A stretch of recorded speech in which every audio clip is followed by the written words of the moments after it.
Hello, my friends. Welcome to Living the Liminal today. I am Christy Peck. I am so glad you're here. I have the most amazing guest today, and I cannot wait to just deep dive into this conversation. I think it's a universal conversation that so many of us really need for so many different reasons. And it's perfect for the fact that the show is really about living the liminal, which means finding your strength and your power and your joy and love and freedom in the present moment, where it's the edge between what was and what can be. And so this conversation is so spot on for that. And I have today with me Lisa Kohn, who is an award-winning author. She has written a book called To the Moon and Back, A Childhood Under the Influence. And I'm going to let her tell a little bit more about that story and what that book is about. But she is an amazing executive coach, keynote speaker, leadership consultant, who seems to have a mantra that's called leading with love. And so, that's a hot topic for me. I am so happy you are here, Lisa. Welcome to Living the Liminal Show. Thank you for having me. Thank you so much for having me. You are so welcome. So, okay, you write a book. Were you always an author? No. Were you always a writer? No, I mean, I used to write when I was a kid. Okay. Almost everything creative as when I was a kid, but no, my book was published just over 3 years ago, and I still go, oh, I am an author. I am a writer. Okay. So no, it's new. It's relative. I worked on it for a long time, but it's new. Absolutely. Okay. So before we get into what the book is about, yes. How did the writing, if you always were in this creative space, which is what we're born to be, is creative, right? Yes. So the idea of writing a book, how did that idea plop into your head? So I will fast forward from my childhood, and let's just say at the age of 24, I crawled into an Al-Anon meeting. Okay. With the refrain going through my head to give you like the spoiler alert, tell me if he's an alcoholic. There's no way I would ever be with an alcoholic.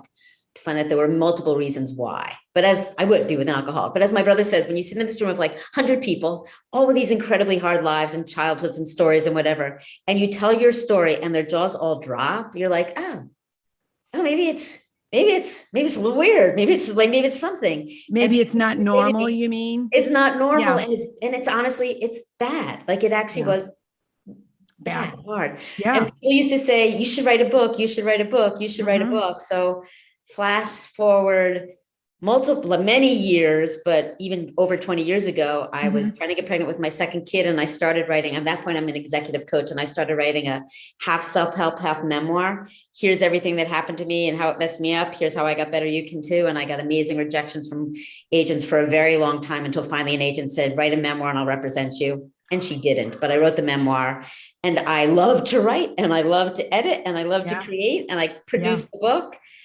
And the rest is where I am today.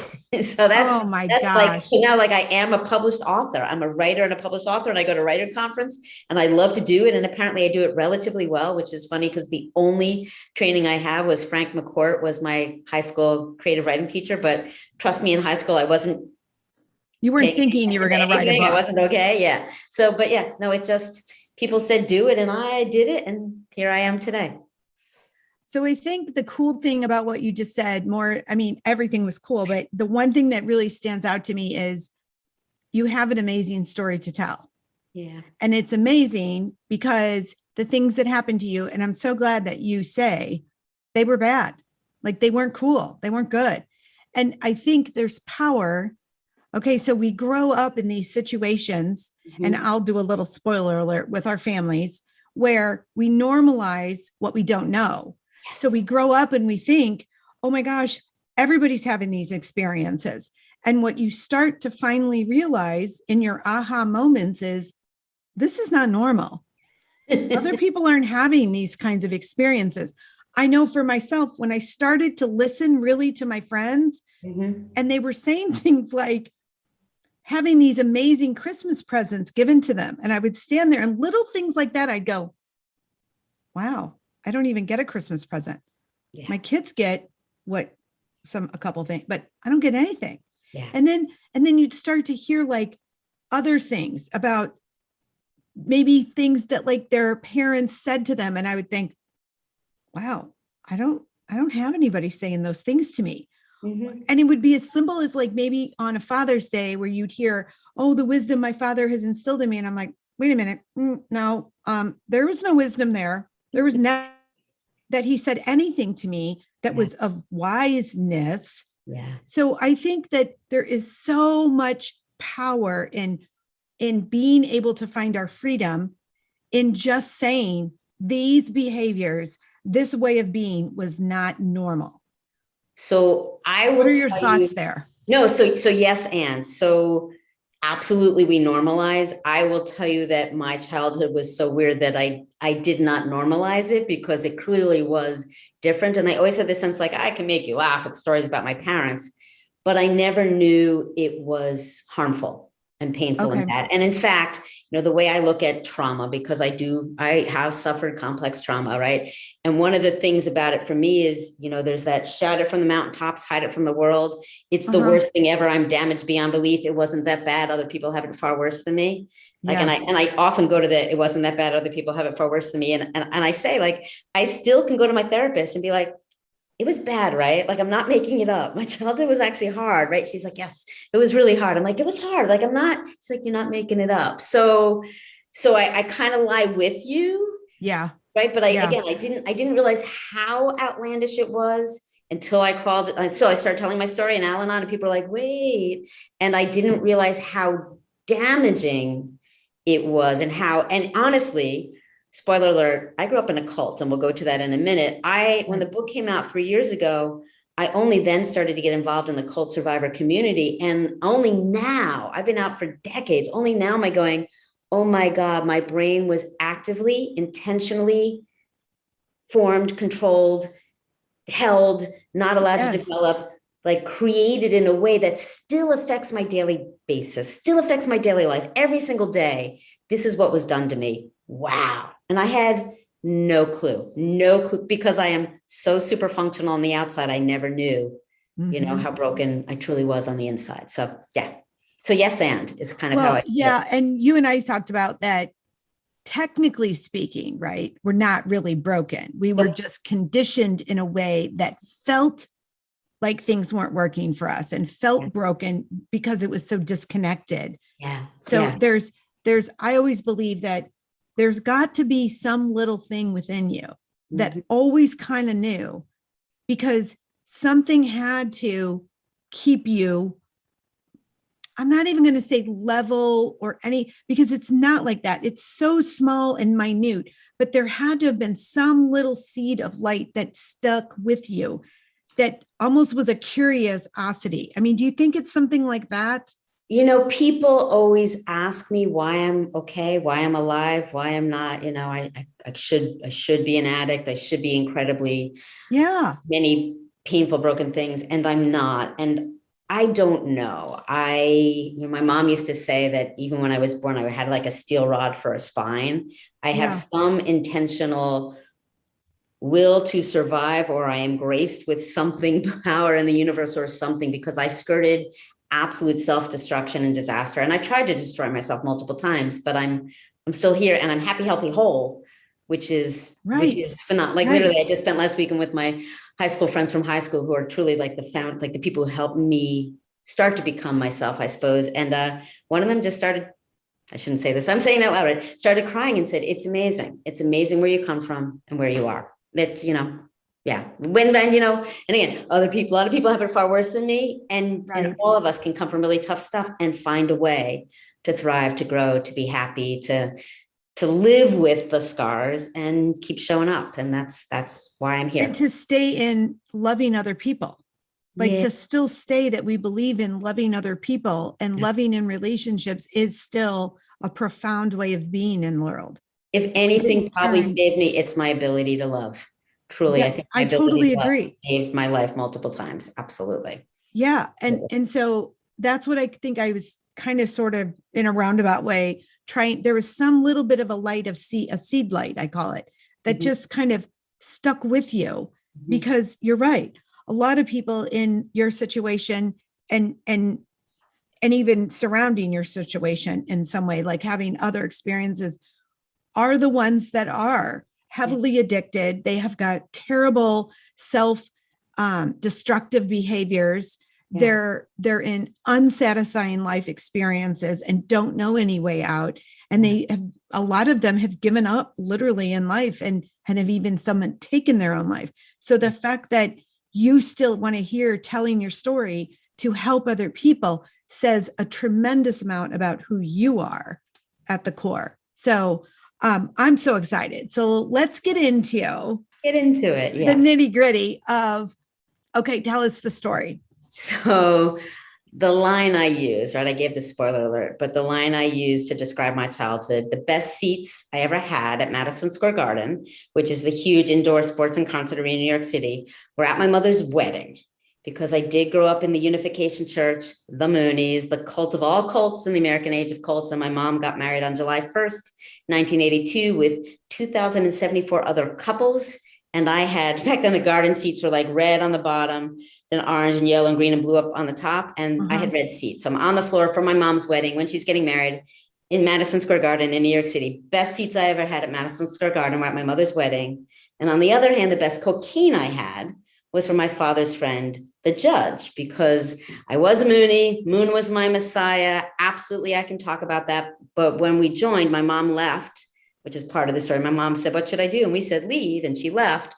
And we ended up living with my dad, who was they're both kids of the 60s, both hippies. Before the church, my mom was a hippie. My dad lived in New York City in the East Village in the 1970s when it was just seedy. And he had a friend who was a judge of a small town in New Jersey. And when I left the church, I went like from this way to that way. And I started doing, amongst other things, a hell of a lot of cocaine, including with my dad and his friend, the judge. So these are the two contrasting worlds of my childhood that, again, knew was weird, right? Knew was weird. You can't be a Moonie and not know it's different, but never really realized, oh, it wasn't really okay until many decades later when I finally got out and finally started to get help. So that's the bulk of it. And I can go anywhere with this story you want, or you can ask me questions about it, however you think would be best.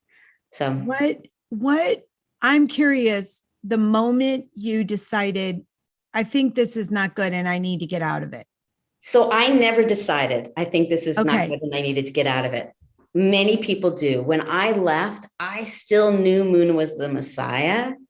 I just didn't want to do it. So very long story, very short. Before the church, we're hippies and everything that entails. We live with my mom. My parents split when I'm like 2. We live with my mom, and it's macrobiotic diets and encounter groups and primal screaming and just everything that being a kid of hippies is. And then we are supposed to drive cross country somewhere between 2nd and 3rd grade to go live in a commune in California. But instead, my grandmother gets sick and we move with my mom and with my grandparents. My grandmother dies and we stay with my grandfather. And my mom's taking care of him and keeping house for him. And then in 1974, January of 1974, my mom's friend, with whom she used to hitchhike across country every summer to go live on the commune, calls her and says, "You have to go hear Reverend Moon speak." So she goes to hear Moon speak and she's like, "Oh my God, it's amazing." And slowly she gets more involved, and then she gets more and more involved. And then literally she does sit us down one day and says, "I think I need to be more involved. What should I do?" And we say, "You should leave." And she leaves us with my grandfather, ironically, to go help run the group in the church for people who can't have children and can't move into the church. And even more ironically, she spends most of her decades in the church raising other people's children. And to this day, I meet people, those of us who are born and or raised, we're called second generations. And I meet other second gens who go, "Oh, your mother was so good to me. She raised me so well. She loved me so much." And I'm like, "Yeah, she left me and she raised you." Right. So, and we move. How does that feel? How does that, I mean, that kind of in a way broke my heart a little when you said that. Like, literally, how does that feel to hear your mother's so amazing? She helped raise me. She did all this stuff. And you're standing there going, "Oh, she didn't do any of that for me." So in the church, right, one of the ways they control you in the church, in the cult, one of the ways they control you is they tell you that suffering is good, right? That it's called indemnity. So, right. So by paying indemnity, by suffering, by sacrificing, I pay indemnity for all the sins of my ancestors back to Adam and Eve. And I pay indemnity so that my descendants don't have to suffer. So we were literally told, thank you for not living with your mother. You're so lucky to live without your mother. You're so amazing. It's so special. You're so wonderful. You're so lucky to sacrifice your mother. So I knew it was a conditioning from even early on. When I missed her or I was sad, I was sinful. I was satanic. So you don't have those feelings, and then you have them and you're sinful. So it's definitely a way to control you. So, even now when people say that, like, I hear your reaction, I'm like, well, it wasn't that bad. Like, right? No, you go into the trauma response of trying to justify it. Right. And I have no hard feelings. Like, literally, there was one, was a kid when I was like 2 when I left, and we met her and she said something. And I said, I have no hard feelings. Like, I love you, even though my mother raised you and not me. Right there. So I don't feel any bad feelings toward them. Yeah. But it's again, like when other people say to me, that's really awful. I'm like, oh yeah, it's really awful. Right. Because my brain is so conditioned never to think it's awful. So on one hand, it's my biggest scar, and it will always be a scar, and it will always cut me to the core, and it will erupt at weird times. On the other hand, like, it wasn't that bad, right? Again, how I was controlled, how they controlled me. So I think it's just interesting for, those listening to understand that sometimes it's not a physical control. It's so mental that literally it is rewiring your brain's capacity to make sense in a healthy, typical functioning manner. Yes. So what you would almost have to do, I used to say this when I taught special ed students, and I was struggling with trying to get them to read, but they were bright people. They were bright little kids. And I'd say, if only we could slice off their head and take a look at how their brain is firing up. Yeah. And where it's firing up and where it's missing, we could go in and fix those synapses to fire in a way that makes sense. And I think that that's what trauma does to the conditioning of our brain, is it rewires it. And then to try and break that habit, it happens in such a smallest bit of time that you don't even aware of it until someone might say, no, it wasn't normal. You have to keep saying that to yourself. This wasn't normal. It's not even normal for me to bypass it and act like it was okay. That is so true about trauma. And I can tell you, and I will go back to when and how I left, but I can tell you that when I did find the cult survivor community, and again, specifically survivors, second gens, those of us born and raised. Right. And I sat in this room, I was at a conference, and someone put back, on the PowerPoint back there, what it does to your brain when you are raised in an extremely controlling, thought control, high control environment. And I was like, oh, that's my brain. That's every fight I've had in my marriage. And I will meet a second gen raised in a different cult in a different country. And something will happen, and I'll know exactly what he's thinking, exactly what he's feeling. We are so similar on the inside, because it does very specific things to your brain and your psyche and your personality when they don't let you develop. Yes. When they stunt your growth. And they stunt your growth and teach you never to think and never to trust like so many ways. It affects it. That specific trauma affects people in very specific ways. And again, I will know this person intimately, more intimately than I know people I've known for decades in some ways. Right. It's bizarre. Right. So go ahead. No, go ahead. Because I'm living with my dad, knowing Moon is the Messiah, living this dual life, living every time I can at the church, but living with my dad, living with Satan. Right. And long story short, the summer between my junior and senior year of high school, my dad sends me away to music camp for the summer to keep me away from the church, because he hated when I was there and he never spent money on us. So he sends me to music camp, and I become friends with people who for the first time known to me are queer, which is a huge sin in my puritanical cult. So I write my mom and I'm like, what should I do? And these are wonderful people. What should I do? And she writes back and she says, they're evil, they're sinful. Stay away from them, or you can convert them. And so for the first time, it doesn't make sense. Like, I know them, they're wonderful, they're not evil, they're not sinful. I don't know what to do. And again, you have to understand, another thing we were taught is that if we ever questioned anything, it's Satan. Yeah. inside us, trying to Yeah. win us back from God. Yeah. So you're like, you question and again, I'm like, Satan is in me. Oh my God, Satan is in me. I'm going to break God's heart. I'm going to break God's heart. Satan is in me. So I'm questioning and I know I'm invaded by Satan and I'm like freaking out. And then I'm not only Mooney, but I happen to be best friends with Moon's child, one of Moon's children. And they're referred to as the true children. They're the children of the Messiah. They're like holy, special, true children, special people. And then there are blessed children. Those are the children who are born to this people married in those huge mass weddings. And they're born without original sin. So they're really special. And then there's sinful kids like me. And I'm friends with the true children and I'm friends with some of the blessed children. And I come home from music camp and I find that Moon has made a decree that only blessed children can be with his children, can be with the true children. And he made it to keep me away from his daughter because I am like the goody two shoes, really never, ever like crossing the line, never doing anything wrong. But I found out years later that one of my blessed children friends was seduced by our Sunday school teacher. This is the soap opera part. And in order to keep anyone from noticing, she spreads rumors and she says, I want to sleep with all the men, all the brothers. And so Moon hears these rumors, believes these rumors and makes a decree to keep me away from, I'm a bad influence, to keep me away from his daughter. So I come home to my senior year of high school and I know that I'm invaded by Satan because I'm questioning. And I know that the Messiah must know I'm invaded by Satan because he's banished me. So I'm like, I know how evil and sinful I am. So I go into it's really fun, right? I go into my senior year of high school and I think, okay, you followed your mom into the church as a child, as a 10-year-old. Now you need to pull back a little bit to experience life on the outside so you can come back and make a full adult decision at the age of 17, but a full adult decision to never question again. Right. And I pull back and I start hanging out on the weekends with my dad and I start getting closer to friends at school and I start finding more unconditional love and support and fun on the outside. And I get more and more and more tormented and confused. And I start experimenting, including with alcohol.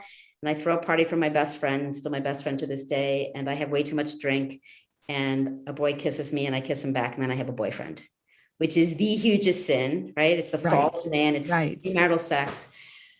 And all hell breaks loose and everybody freaks out. And I'm like, everyone's freaking out and yelling at me and screaming at me. And you have to come back. And I go off to college. I'm up at Cornell and he stays in New York City and I determine I will break up with him and I don't. And then I just get more and more tormented and I do many things happen, but including I almost jump off the bridge at Cornell, which I clearly didn't. And then, so this is going on and, and I'm like, but I still know Moon is the Messiah. I still know Moon is the Messiah and this is right. And this is true.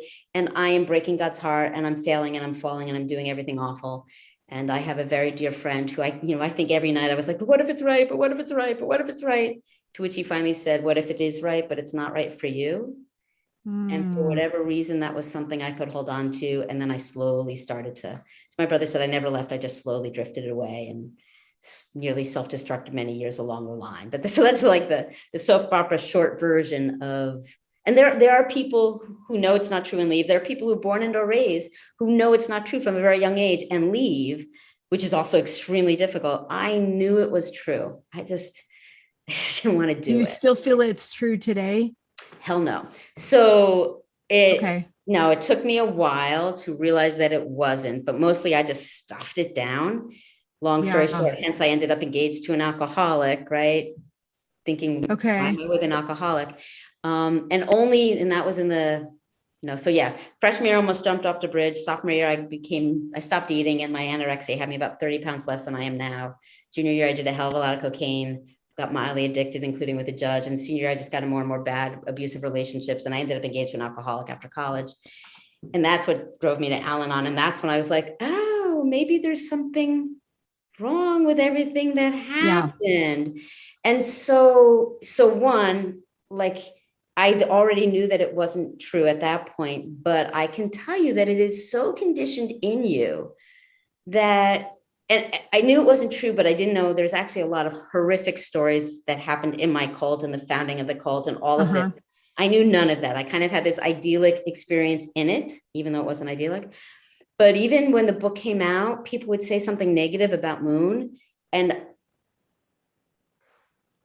I was so conditioned, I could never say anything negative about him. It's taken me a long time to be able to call it out for what it is, call him out for what he was. Because again, my brain was terrified, even though, when I that 3 years ago, oh my gosh, I was 55 3 years ago, right? I left when I was 17, 18, 20, something like that.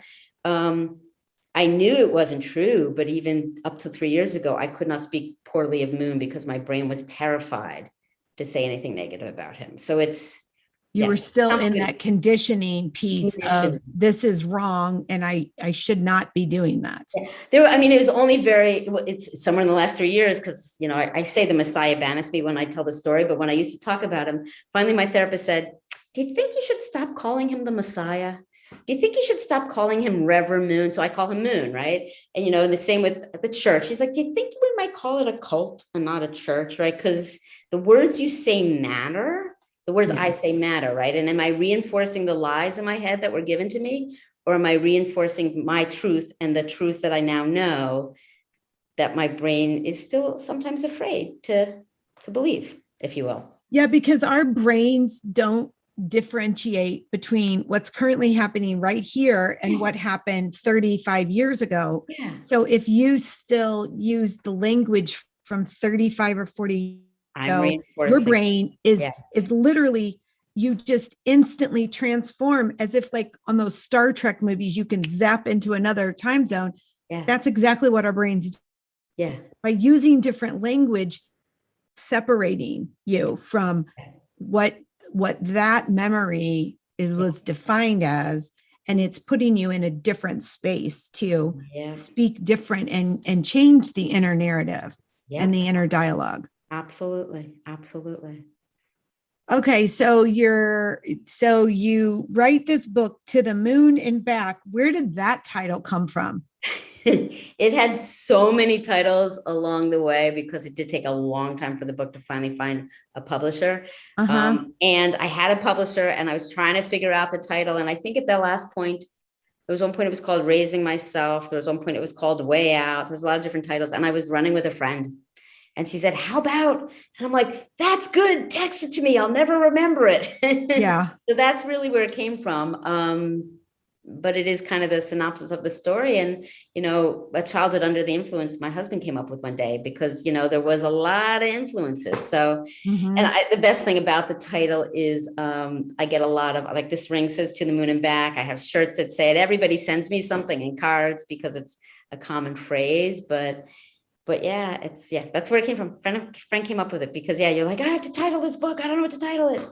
There you go. So I love the title because it also gives you this vision of a lot more possibility than just having to live in a physical reality that you were brought up in. When you say To the Moon and Back, I mean, that could mean a whole lot of stuff, but it really invokes a lot of light and physicality and the light within the dark. So it's almost like it gives this hope in the title that there is light within a dark. Yeah.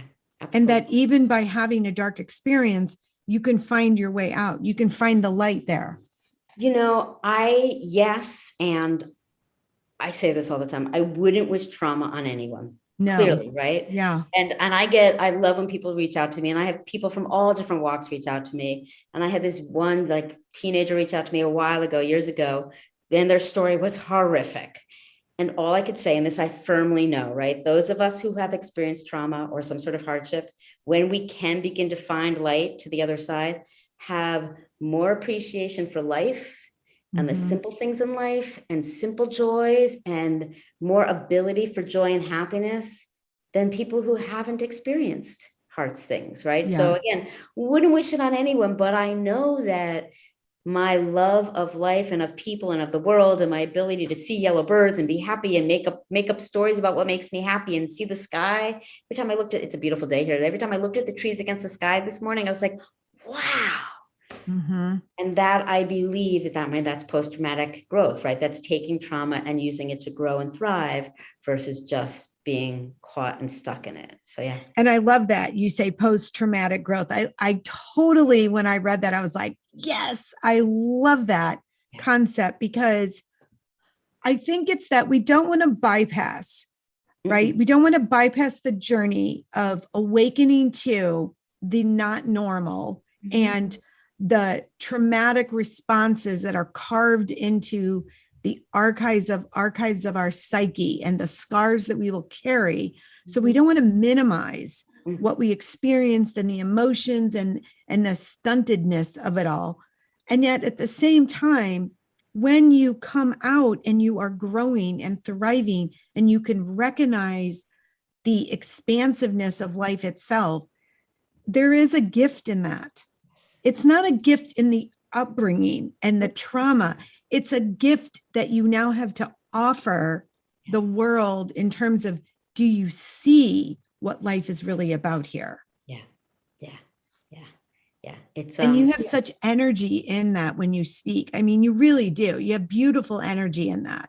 I really firmly believe it, firmly know how lucky I am. You know, there are sometimes people be like, you really still need to be looking at this. I'm like, hell yeah. Like, yeah, today's Wednesday. Yesterday I was in therapy, unraveling it again, crying again for how scared I was, how terrifying it was, how much pain it was that I never let myself feel. And I feel it and I process it. And then I go out and, you know, I live with more beauty, more love, more appreciation. I'm graced and blessed to be able to do that. I just have to say, there's a doctor I found recently, Gabor Mate. He's a medical doctor who studies trauma. And his theory that I firmly believe is that all addiction is self-medication. Like all addiction, most mental illness, most physical illness is a result of repressed, unprocessed trauma. Like so many of us are walking around with so much things that happen that we did not know how to process. When your kids and these things happen, you have to think the world is safe. So instead of thinking the world's not safe or your parents are bad, you just think there's something wrong with you and you just take it in. And you just make it about you. Absolutely. That's how you can control it. And trauma does messed up things to you, right? Right. And his belief in theory, he has a documentary, The Wisdom of Trauma. And it's like, there's so much for the trauma to teach me, right? And there's so much I can learn. And there's so many ways I can process it and keep to grow with it and be even more out there in the world experiencing it. So yeah, it's yes and. And I love that you're even using that. I mean, I think when you use the words like yes and it again creates openness. And it creates that's the consultant and coach in me. Yes and. Yeah, because I recognize that as the teacher in me is always yes and, not yes but, because you just blocked it off then. But yes and means, okay, we're in addition to, we're expanding this. So I think an important part here, a couple things that I'm going to let us dive into some more, is the idea that, okay, you had to recognize the unhealthy patterns within yourself, right? And the self-loathing and the maybe even punishment, self-harm, the self-accusation, blaming yourself for the way that, because we think everything is our fault. Yep. How did you come to see that in yourself? Because that's when you've lived your entire life on seeing the outer landscape, it's hard to turn the mirror on yourself. So how did you get there? It has definitely been a process. It still is a process. I am still unraveling it. I mean, I crawled into Al-Anon. I spent many, many, many years in 12-step programs. I've had amazing therapists. I've done trauma therapy. I've done EMDR, eye movement desensitization reprocessing, EMDR therapy. I've done a lot of different things. And I've read a lot about, I just am always searching for that. And I, practice mindfulness, positive psychology, all of that. And so it's been an awakening, right? I, Tara Brach, mindfulness guru. Yeah. And on the heart, I love you, sweetheart. It's okay, sweetheart. Self-compassion, self-love. I've learned all that. And as I start to do that, I'm like, whoa, I was taught that many people are thinking about myself as selfish. Yes. It's my job to sacrifice and save the world. If I did anything wrong, it would break God's heart. Think of how much power that is, right? That I recently wrote a blog post on my personal blog, like, I'm not responsible for anything, to which my brother replied, no, you're responsible for everything, which was true, jokingly, but was truly like, I still am over responsible. I know I'm not responsible for your feelings mentally, but I actually don't know that. Like, it's still so carved into me to sacrifice. I can read people's emotions, read their needs, and meet them before they have them. So it is a daily process of I can love myself. Loving myself first and most is actually the most important thing. I know I heal by, I have 2 children, and I know I heal by loving my kids and being loved by my kids. That beyond anything is what healed so much of me. But it's an active process to fight against what I was taught was evil and sinful and satanic, to be like, no, putting myself first is actually good. Everybody should put themselves first. Loving myself is actually good. What do I need right now? What would take care of me? Oh, I need a cup of tea. Oh, I need to curl up on a book, curl up with a book. Oh, I had a therapist who once said sometimes eating a pint of ice cream is okay. Oh, I need to stuff my feelings. That's fine. Like just being able to be like, oh, you can be mad at me and not like what I do. Thank you, Brene Brown, right? Boundaries are choosing myself even at the risk of disappointing others. Right. Oh, and let me tell you, when you start to choose yourself and disappoint others and you can still thrive in that, that's huge progress right there. Progress because, and I don't even like, you don't even know, right? I don't even know when I'm not doing it until somehow I'm like, oh my God, I did it again. Right. Because it's so deeply, I used to say I have a Mighty Mouse complex, right? Here I come to save the day because if you put something, when my mom moved out, I'm 11 years old. I'm doing the shopping, the cooking, the cleaning, like I'm running the household. If you put something in front of me, I will do it, and I will do it extremely well, even if I drive myself into the ground. So I just learned to be like, okay, go slower. Okay, no, it's terrifying, but sit still. Okay, take a day off and go play. Okay, pause and walk around the block. Okay. Yeah. All my impulses say do more. I'm going to do less. Yeah. You're going to do. And I think I like how you have to bring the mindfulness to it. You have to bring the consciousness to it, because until we're aware of our own patterns of behavior that we're conditioned, but until we can see it, it sometimes seems normal to act that way and like we were supposed to. My brother wants to tell me, you even try to do not perfectly. And I do. I try to not be perfect. Like it's. Oh, I mean, I can drive myself in such a little ball of like messed up nothingness over my daughter. So the first time I remember taking a trip for just me, so I was just literally going to the beach by myself to just have a moment. I started having like massive physical symptoms. And I was like, almost like, I was projecting out. My daughter said, Mom, do you not think you deserve this? Because you do deserve it. And even her saying that to me was hard to receive, because I too was taught, you don't do for you. You do for everyone else. You sit there and you keep in line and you do for everyone else. So I love how you bring that. Hey, you have to bring mindfulness to it and the presence of your mind to it every single minute of the day. And sometimes let it go. That for me is self-compassion. Yes. Right? Because my perfectionist, I was just explaining this today to a client, my perfectionist isn't about doing something perfectly. It's about being my best, most evolved, most loving, most kind, most giving, most self. So it's this really slippery slope of what is healthy and what is not, right? But then it's always like, oh my God, I did it again. And I did it again. And I'm choosing to do something else. And I'm terrified. And it's, freaking me out. Like, so how do I have compassion for myself through this process? And what truly got me with my most recent therapist and into the trauma, the EMDR therapy, was, since you said body, my body finally started doing these really weird things. And I just say that out loud because maybe somebody else has it, but I literally would have these like convulsing, almost retching episodes that happened at specific times, and then just started to happen anytime. And it was like all the stuff inside me was just finally coming out. And I finally had to go for help, because I would be like, I was going to go on jury duty. And I'm like, I can't go on jury duty because what if I start retching and convulsing while I'm sitting in the courtroom? Like, how do I explain this? There's no explanation, but it's completely beyond my control when it starts. Right. And it was terrifying for me at the time. So. Yeah. Well, I think that that's a big signal for our audience to understand, is that your brain may be hardwired for supporting the environment you were conditioned in. And it's hard to rewire that without bringing consciousness to it. Your body, though, has a mind of its own, and your body will start to signal to you, hey, we've had enough here. Like, you need to start to.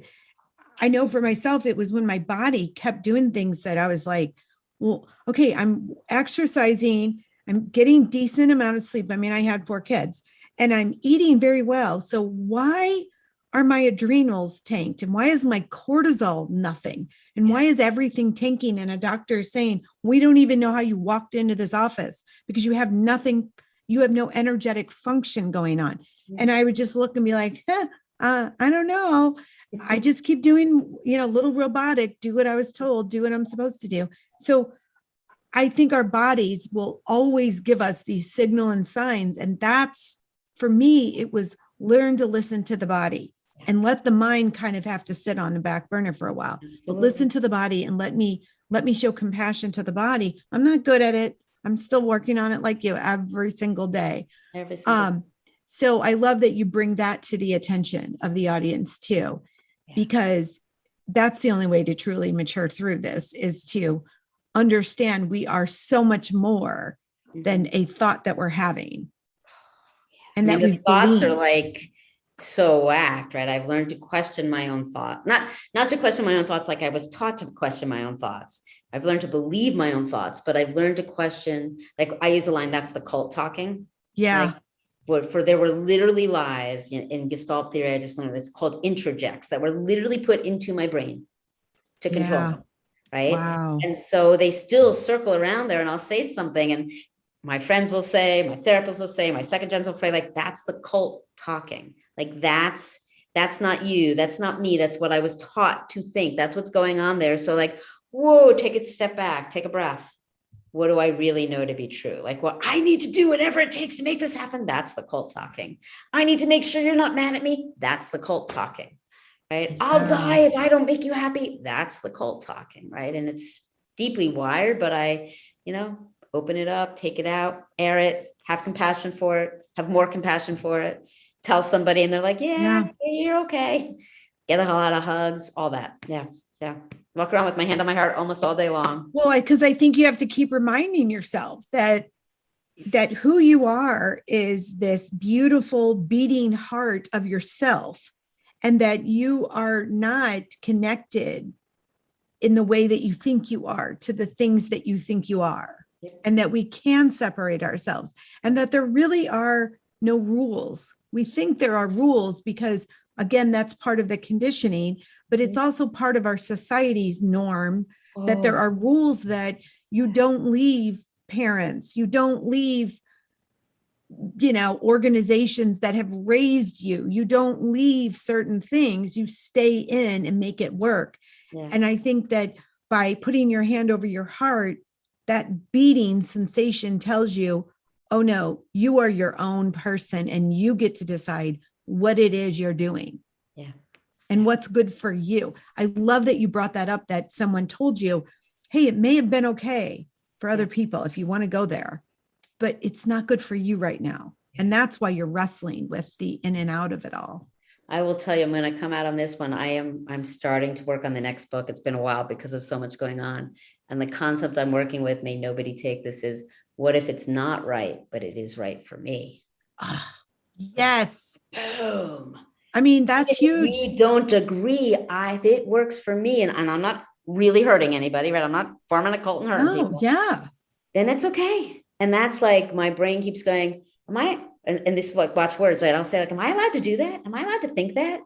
And I'm like, yes. Use the word allowed, right? Even the fact that I use the word allowed, like I need permission, like it needs to be okay with God. Like that's the cult talking. So then I like unravel it again, put my hand on my heart, take a deep breath and be like, okay, try and look at this a different way. Welcome to my brain. I get to decide. And that is not something that is really taught, okay, across the board. Let's just say, typically it's not taught across the board. It is really not taught. It's taught the opposite. Yeah. So many ways across the board in so many ways. Absolutely.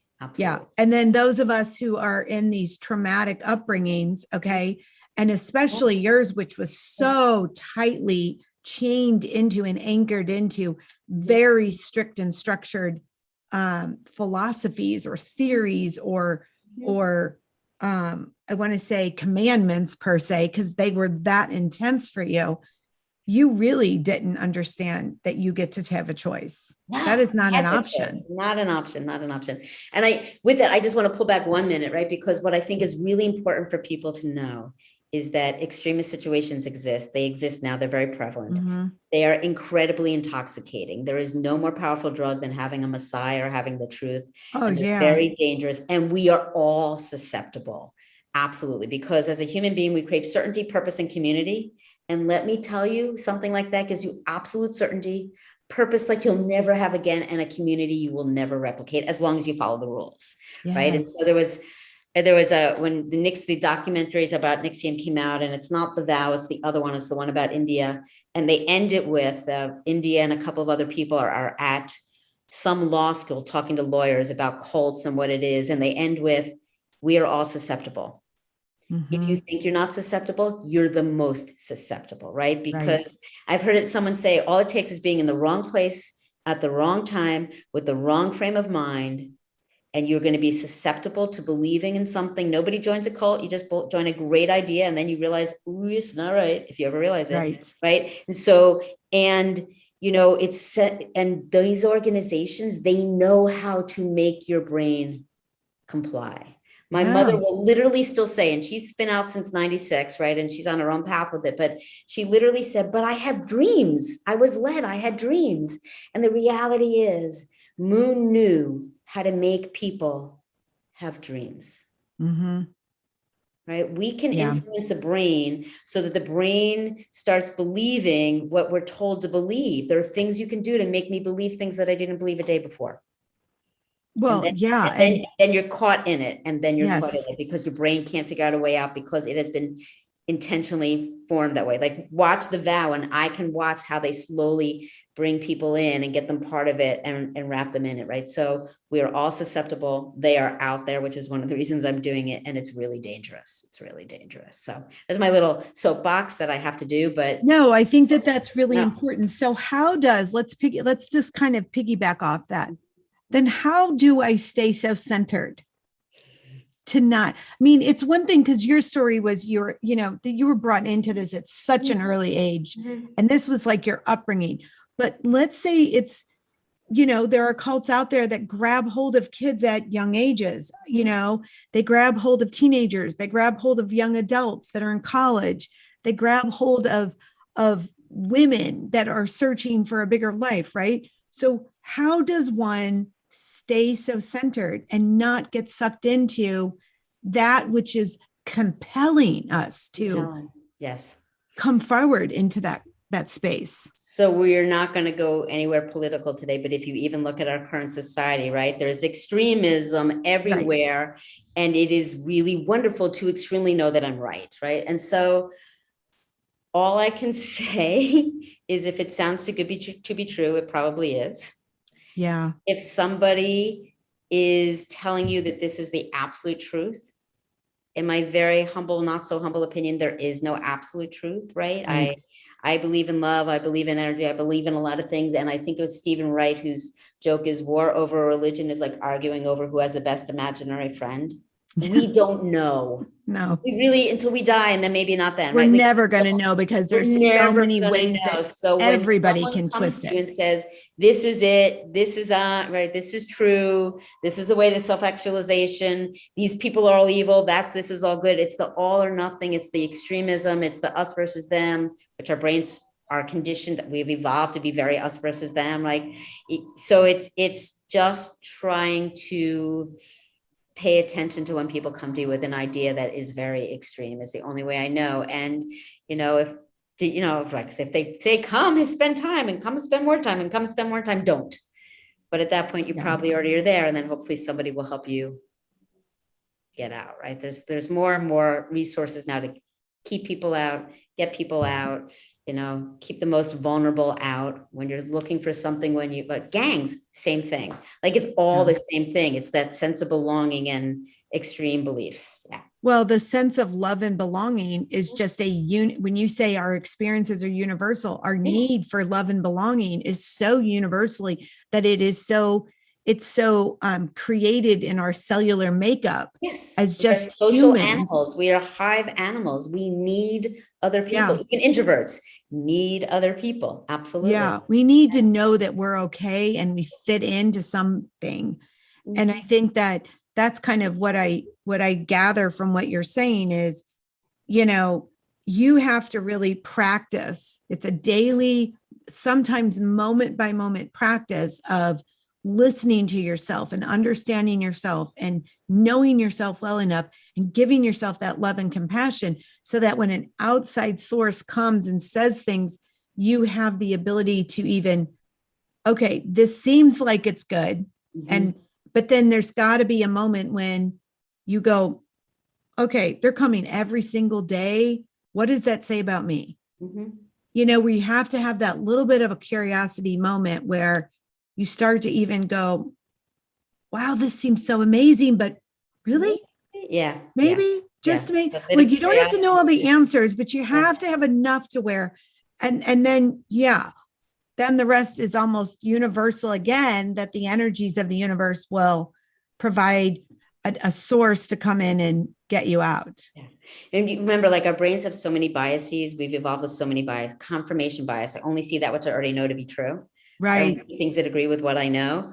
Right. And so once I start to get in that belief, then I'm stuck in that belief. And my favorite bias is the bias we all have, that I'm not biased. The rest of you are biased. I'm completely rational. And we all have that bias. Right. So like we have all these things fighting Yeah. against in our brain to make us not see what really is in front of us. Right. And so how do I take a breath, pull back, take a breath, pull back, and try and see what's really there versus all the way my brain is making me see it because of how I've been conditioned to see it. Yeah. Yeah. And I think another important thing that is coming to me is anytime an organization or a group of people or structure is wanting you to give up this for that, that is a big signal. That's a big signal. To be wholehearted in a healthy relationship with a person, group of people, an organization, a structure, an experience, you don't give up anything of yourself. Right. It does. It's the enmeshment, right? We learned that somehow enmeshment is a good thing, but actually differentiation is a Yeah. more healthy way to be. And so there's a model specifically for high control groups, it's called the bite model. If they're controlling my behavior, if they're controlling the information I get, if they're controlling my thinking, and if they're controlling my emotions, right? And if you look, right, the way I was raised, if you think, that's Satan. If you miss your mom, that's Satan, right? If Yeah. you do all these things like normal teenagers do, that's Satan, right? Like, Yes. that outside world, that we literally called it, and they use language in so many ways, the outside world, the Cain world, the fallen world. This is a special holy world. That's all those things now. Those are the triggers. And I can see it in many places, right? In many places. You need to come back. You need to spend all your time here. Don't go to sleep. Spend all your time. There was one time someone invited me to some sort of workshop, some sort of self-actualization workshop. And they were like, and you need to leave your phone at home. We're going to get there at 8. You're going to be there till midnight. And I'm like, no, because like, I need to sleep in order to think. Mm-hmm. I need to have space in order to think. Right. So yeah, all triggers. Yeah. So I think it's building and keeping centered in that awareness too, who you are and that interaction to the outside world and outside people, families, groups, structures, organizations, whatever. And anytime you have to be asked to abandon yourself to fit in, that's not a cool place. And again, I could be wrong because we don't know, right? Yeah. But it certainly feels a little bit better the way I live now than the way I used to live, right? I have more freedom. I have more joy. I have more connection with people, truly connection with people. So yes, and I do think I'm doing a little bit more good for the world than when I tried to save them all for God. Yeah, I think so. I love your story. And so you mentioned a little bit about intentions. How do you set intentions every day now to? So yes and no. So because I am such a diehard, driven, be my best self, perfectionist and all that, I I do all of this. I try and do it very carefully and gently with myself. Okay. Otherwise, I'm going to get caught in setting the intention. And did I keep the intention? Okay. I can even watch myself. That makes total sense. Right. With something I'm trying to work through. I've had insomnia. It kind of comes back sometimes. I'm trying to work through it. And I can watch my oh my God, you didn't think that thought as you walked up the stairs. That's what. Yeah. That's all the crazy. Because I think anything can either go to one extreme or the other. It has to be anything some to an extreme, there. right? And I can take everything to an extreme. So Right. I start the day very mindfully. I have practices I do, including my hand on my heart, and I say, "Good morning, spectacular. I love you, Lisa." And I meditate, and I have at this point 15 people I text good morning to every day because it makes me happy. And and so I do things, and I definitely go out in as many moments as I can with intent. Like in my business, I own a leadership consulting and executive coaching firm, and we talk about thoughtful leadership, which is being present, actually being here, being intentional. Why am I here? And being authentic, being myself here. And I try to live that to the best of my ability. So I don't set goals and intentions that are big things, but I just try to lead with love and lead with my heart and come with my heart and be my self-compassionate first, loving self as much as possible. So yes and no. Yes and no, because it could be a very slippery slope to me. And then I will be setting intentions in a way that is more harmful for me than helpful for me. So, yeah.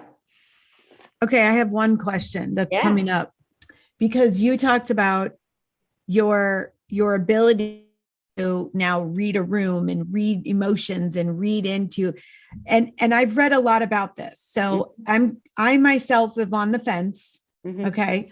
How much do you think those of us who are highly empathic, not just highly sensitive, but literally highly empathic, to where we can read stuff, read emotions, read the intentions of some people as we're standing there, and read stuff about them that they don't even know. Do you think a lot of that comes from the trauma of our upbringing, or do you think that we are born into this combination of both? Where are you at on that kind of question, right? So it's funny.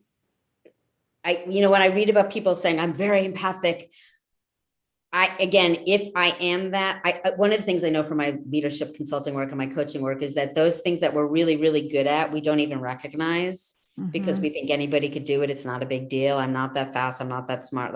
That self-awareness is weird. So if I have that level of empathic ability, I don't actually know that I do.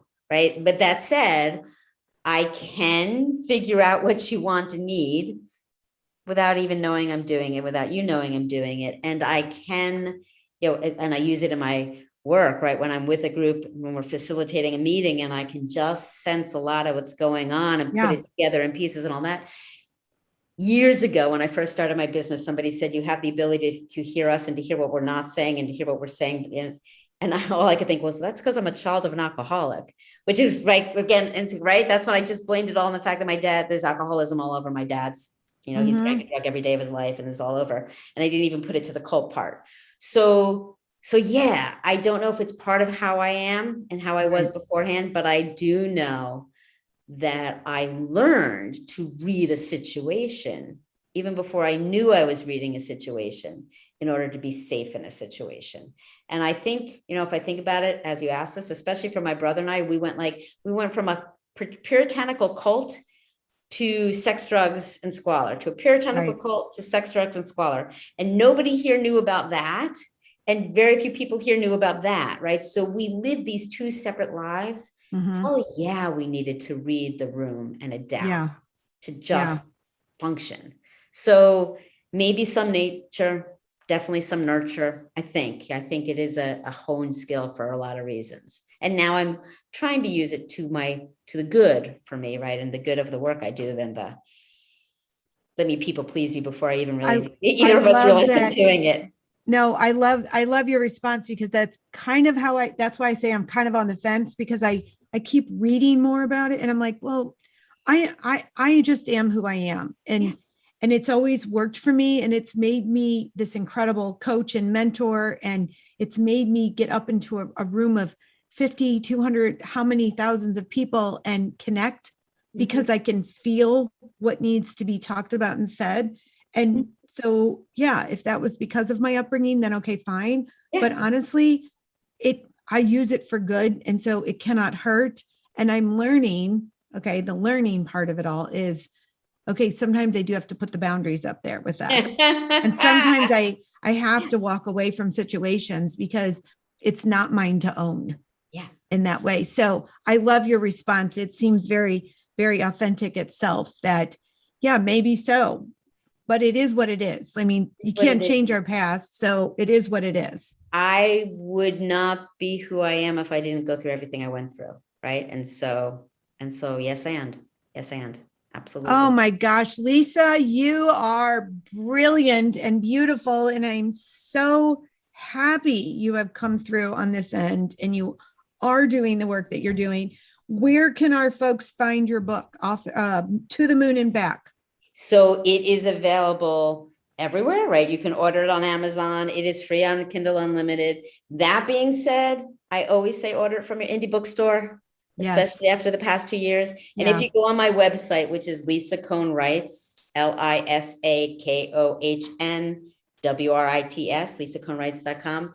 There is a link which will take you to my indie bookstore, which is 2 blocks away, and I will sign it for you. So, okay. So Amazon, fine. Kindle, fine. I'll sign it for you if you order it from Main Point Books, or just order it from a Black-owned bookstore, or an Indigenous person-owned bookstore, or the local bookstore in your neighborhood, and do some good when you buy my book.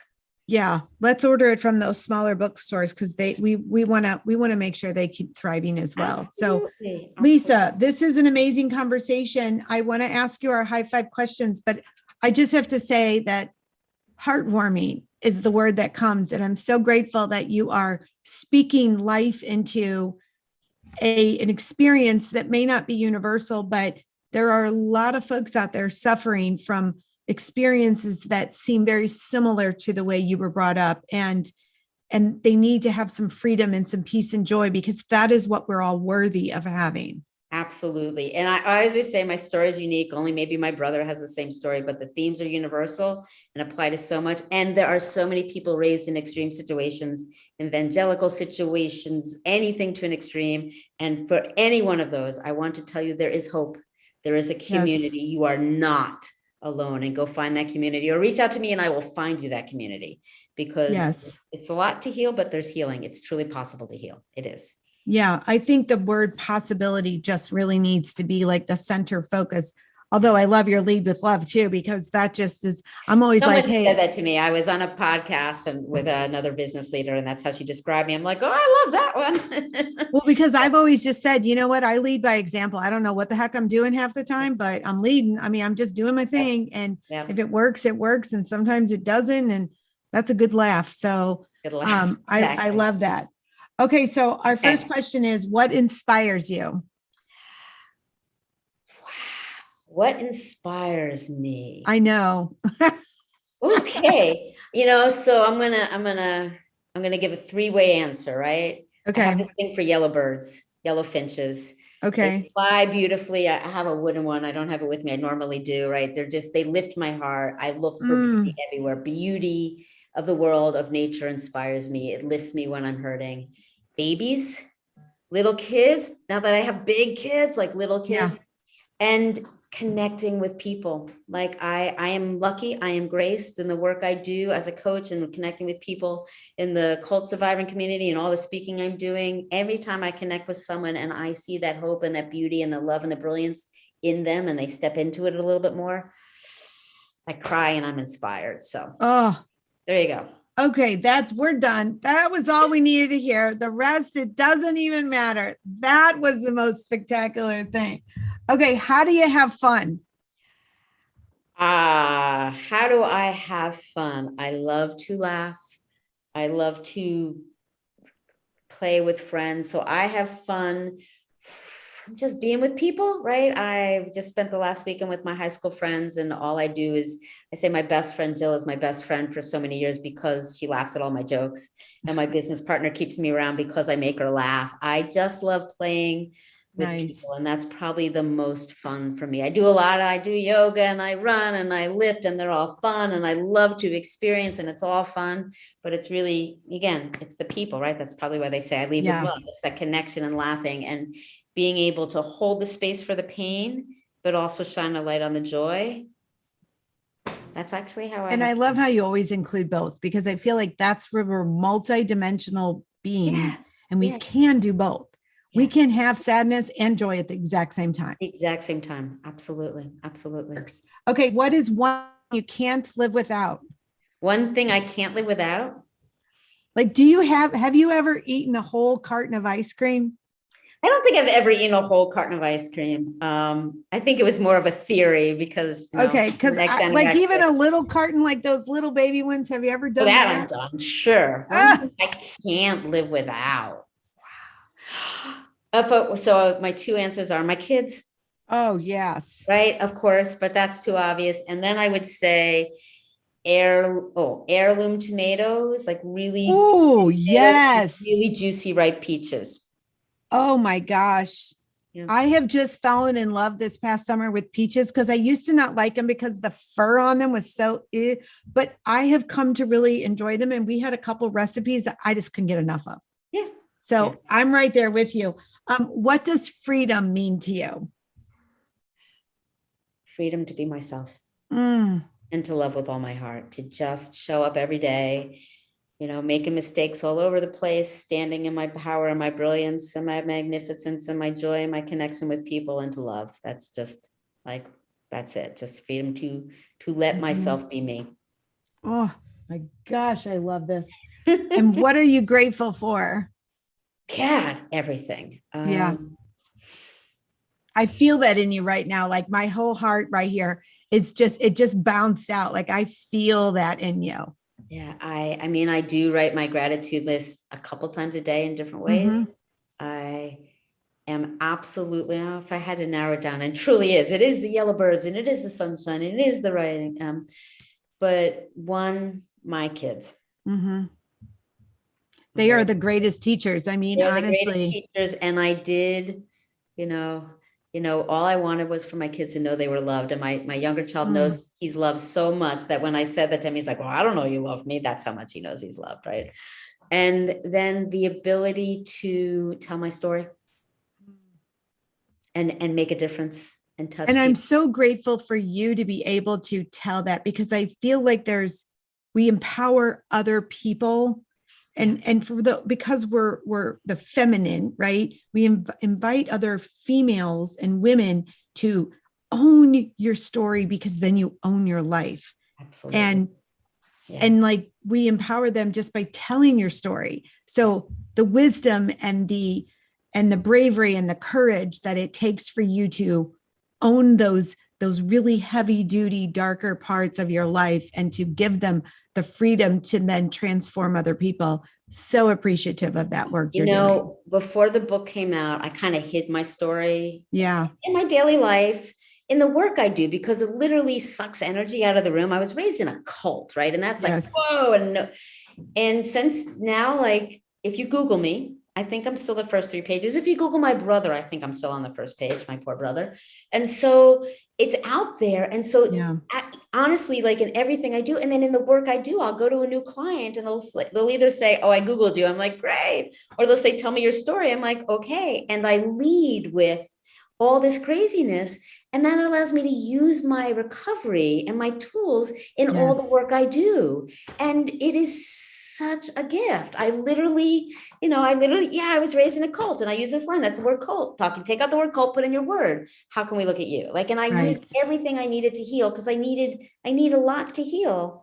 And I use it to help other people heal whatever they're And facing. healing is nothing more than remembering who you are, because you are whole. You were never broken. That Exactly. outside of you was what was broken. Exactly. Right. And so Yeah. standing in that beauty, and I'm the executive coach who walks around Fortune 10 companies, talking to the C-suite, talking about loving yourself and putting your hand on your heart and having more self-compassion, and, like, whoa, but I do. And I'm so lucky that I get to do that. I'm so lucky. Yeah. Yeah. So tell us again, because I want to bring it back. When you get up in the morning, you put your hand on your heart, and what's the thing you say to yourself? I say, good morning, spectacular. I love you, Lisa. Okay. I'm ending with that because it just gave me chills, for one thing. But the other thing is, that is such an empowering. We need to love who we are, however you look, what your story is, where you come from, how you are today. in all the good, bad, and ugly disaster that you live in. It's look yourself in the mirror and say to yourself, good morning, brilliant. I love you. You're awesome. Exactly. Lisa, thank you. Thank you. Thank you. This is such an amazing conversation. And thank you, our audience, for joining us today. Thank you for listening. Okay, remember who you are this week. Remember that you have the power to be student and teacher. So take what you want from this conversation, make it your own, get out there, teach the world. And you know what? You are beautiful. You are a beautiful soul. You deserve amazing stuff and you're worthy. I love you. Peace out, my friends.